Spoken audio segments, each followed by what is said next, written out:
पूरी तरह से ये फेल हो चुके हैं। आज सभापति महोदय, पार्टी जिनका नया नारा आज पूरे देश में बन चुका है कि हम राम रहीम को लाए हैं, हम आसाराम को भी लाएंगे, कि एक बलात्कारी को जेड श्रेणी की सुरक्षा किस तरह से दी गई, किस तरह से जेल के निकालकर अपने चुनावों में वोटों के फायदे के लिए इन्होंने निकालकर आज जेड श्रेणी की सुरक्षा दी गई है। इनका नया नारा सभापति महोदय कि राम रहीम को लाए हैं, हम आसाराम को भी लाएंगे। बलात्कारियों की मदद करने वाली ये पार्टी है। सभापति महोदय, मैं मेरी ओर से अंत में धन्यवाद देना चाहूंगा मुख्यमंत्री जी को। सहयोग करें प्लीज, समय कम है, प्लीज सहयोग करें। बिराजी अब आप प्लीज सहयोग करें। बिराजी अंकित नहीं हो रहा। सभापति महोदय, ये कह दे कि राम रहीम की जमानत नहीं कराई, माननीय सदस्य उन्होंने नहीं दी। माननीय सदस्य, आप इनवाइट मत करिए उनको, आप अपनी बात कहें। बिराजी आप बहुत वरिष्ठ हैं, माननीय क्यों समय खराब कर रहे हैं? मैं वक्ताओं का नाम काट दूंगा, मैं सही बता देता हूं आपको। 7 बजते ही जो है हाउस सर्जन होगा, फिर जो नहीं बोल पाएगा वो नहीं बोल पाएगा। आप बिराजी इतने वरिष्ठ हो गए आप, क्या स्वभाव हो गया आपका? कोई भी सीख लगती नहीं आपको।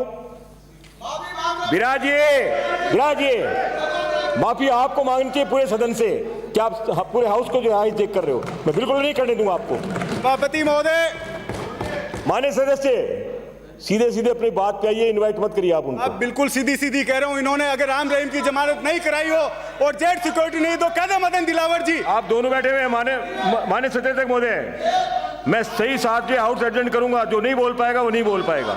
आप बता दीजिए आप अपने लोगों को, आप अपनी बात जारी रखें। आप अपनी बात करें। सभापति महोदय, मैं मेरी ओर से धन्यवाद देना चाहूंगा कांग्रेस पार्टी को, जिन्होंने इतने लंबे समय तक राज करते हुए कभी सिद्धांतों से समझौता नहीं किया। आज ये कह रहे कि पंजाब इनके हाथ से गया, अगर पूरा हिंदुस्तान भी हाथ से जाएगा तो कभी किसी बलात्कारी की मदद कांग्रेस पार्टी ने नहीं की, किसी को जेड श्रेणी की सुरक्षा नहीं दी कांग्रेस पार्टी ने। मैं मुख्यमंत्री जी का धन्यवाद देना चाहूंगा कि लाडनू में डीवाईएसपी ऑफिस, जिसके लिए हर छोटे से छोटे मुकदमे के लिए लाडनू से बाहर जनता को जाना पड़ता था, लोगों को जाना पड़ता था, डीवाईएसपी ऑफिस की घोषणा हुई। अल्पसंख्यक समुदाय के लिए बालिका छात्रावास पहले से घोषित था और बालक छात्रावास की यहां घोषणा हुई। साथ ही एसीजेएम कोर्ट की घोषणा हुई। और आज इस बजट पे बोलते हुए मैं मेरी ओर से राजस्व मंत्री जी का और मुख्यमंत्री जी का ध्यान आकर्षित करना चाहूंगा कि लाडनू से दूर एक मीठड़ी कस्बा है, जिसमें लोगों को छोटे से छोटे काम के लिए लाडनू आना पड़ता है। उसके लिए मैंने उप तहसील की मांग की है।